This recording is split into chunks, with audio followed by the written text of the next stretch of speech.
Ano ha? Pangalan ng babae mo yun? Ha? Sarap ba yung bagnet, ma? Last na to.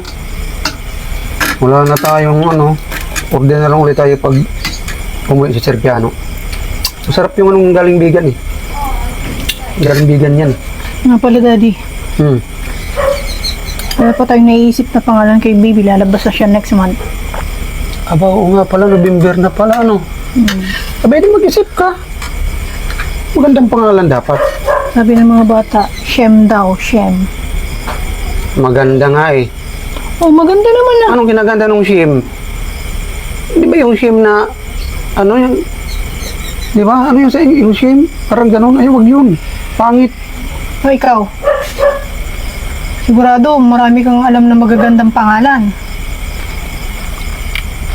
Magandang pangalan?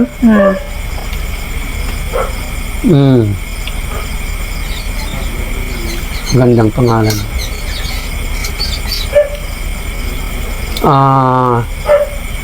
Jasmine? Jasmine. Ganda, di ba? Ganda nga. Sino ba yun? Ha? Babae mo ba yun? Ay, naku. Ha? Yan na naman tayo. Nanghihingi ka ng pangalan. Nagbigay ako. Oh my God. Hindi mo siguro makalimutan yun, no? Ha? Ayoko na kumain. Wala na akong gana. Dito ka. Hindi pa tayo tapos mag-usap eh. Laruin natin, ha?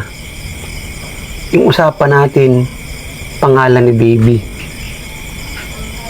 O bakit babae mong pangalan ng babae mong sinasabi mo? Ha? Babae ang baby natin. So, ang ibinigay kong pangalan, ang babae. So, pangalan ng babae mo? Ha? Pangalan ng babae mo yun? Pangalan ng Aray. babae mo yun? Ano ba? Ha? Ama. Oh. Ang hirap nito, Ano ha?